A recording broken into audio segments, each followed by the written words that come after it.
Welcome back to the Venom Workshop. So today we have a customer's unit in. This is an older unit. It's actually a few years old. You'd notice there from the tires, the treads are different. And it just looks a little bit more faded and a tiny bit more beat up. And it's a good ATV. They just used it a lot and his older kids have grown up. So he wants to get it ready for his younger kids.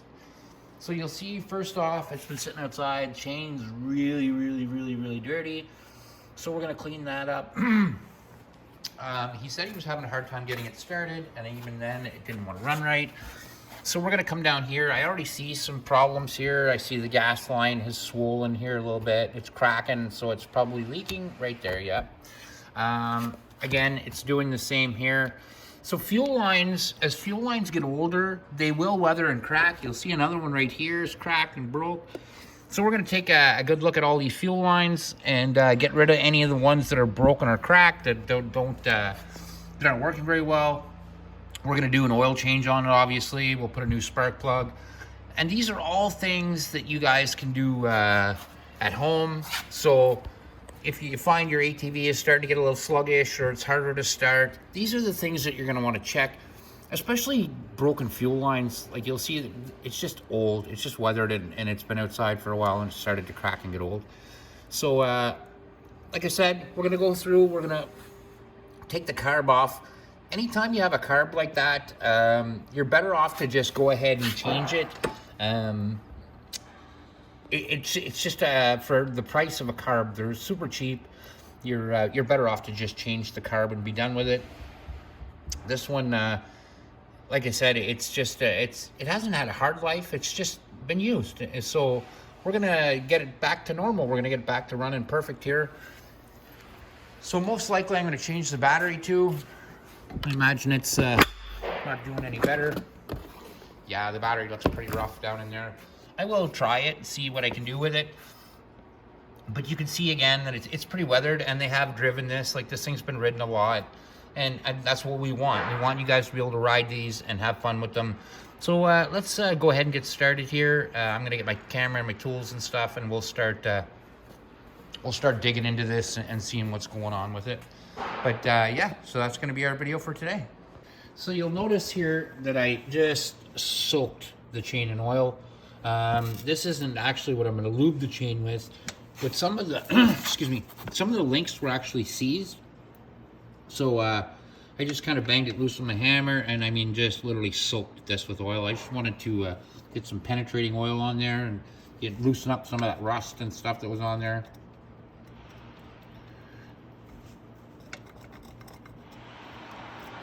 So that's good like that now. So like I said, I will put some chain lube on it. But I'm going to go over a few things. I want to check the oil, see how bad it is. And again, we're gonna have to change the fuel lines. I also noticed that I guess the kids were hitting her pretty hard because they actually broke the both front shocks. So they're probably doing a bit of jumping on it, and that's normal. There's nothing wrong with that. For you'll see that the shock's got an awful bend in it. But that's pretty normal for kids to get out and mess around and jump around with them, and that's what we want to do. Like I said, this shock has just seen a couple of better days, so that's what we're gonna keep going here, and we will get this all sorted out. I'm going to actually change the carb, because if you look at it, the carb is just old and nasty, and it's just not worth it. And if you notice on the bottom of that carb, there's rivets, so I can't really take the carb apart to even clean it or do anything with it. So we're gonna go from there, and let's get started. Okay, so next thing I'm gonna do, before I change the carb or anything, I'm gonna go ahead and I'm gonna remove this footwell. It's very easy to do. It's just these 3 or 6 bolts up on the top on each side, and then there's 2 number 13s down here, and then this whole thing will come off. And I want that to come off so I can get a look at the oil underneath, because your oil dipstick is right back. Oh, here, let's take a look from the back. Is right there.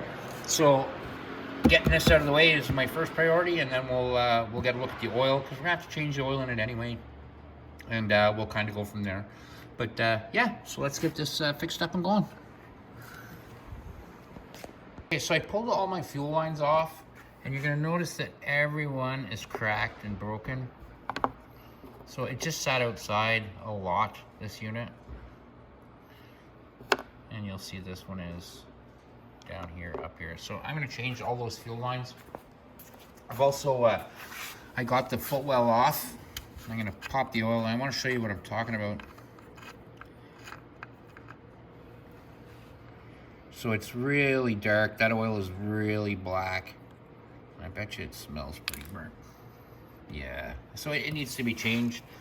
But I noticed something. There's no water in the oil, which is good. It's just oil. I'm happy with that. So we'll get that cleaned up and change some gas lines. I'll put a new carb on there too. It's missing the filter on the back, but I noticed. And probably gonna have to change the intake gasket as well. Everything just seems like it's pretty weathered. And then I'm gonna get the spark plug off and we'll take a look at that. But that's where I am right now. So let's keep going and get this old girl going. Okay, so I'm just gonna do a real quick video on the ignition for the X20. So this is it here. Now, if you put your key in here, like that, and you push in and turn to the left, then the lock will come out. Now, when you click once over, you'll notice, see how the key did that little dip when it's turning? And then it's supposed to pop back out like this. You want to make sure it pops back out so you can go to the run position. If it's turned down or pushed in, it won't go to the run position. See how that is? It won't. It's not till this center cap here pops out that it'll go to the run the run position. Now, if you turn it back to turn your key, you'll also notice that you need to do this. You need to click it back like that. You need to push in to get the lock to work.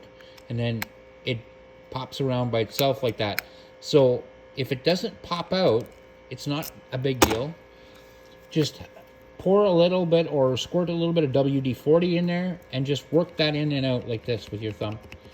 And that's all that's happening with your ignition. If it won't pop out and it won't turn the ignition on like that, is that it's just stuck. So like I said, you push in to turn left to lock it, turn back, and then to the on position, and that should work. So like I said, if you have this and it's stuck a little bit, little WD-40 down in here, give it a little squirt, you're good to go. Okay, so what I did was, it didn't have any spark, and that's why it wasn't firing up. So what I did was, I went ahead and changed a whole bunch of things, but it wasn't that. It came down to, it had a broken stator cover. So the stator cover is right here, and it was broken down at the bottom, so the pulse generator, or the magneto, wasn't sending any pulse up to give it a spark. So now, we're going to fire it up. And like I said, this is with the new carb on it, so let's fire it up and see what happens.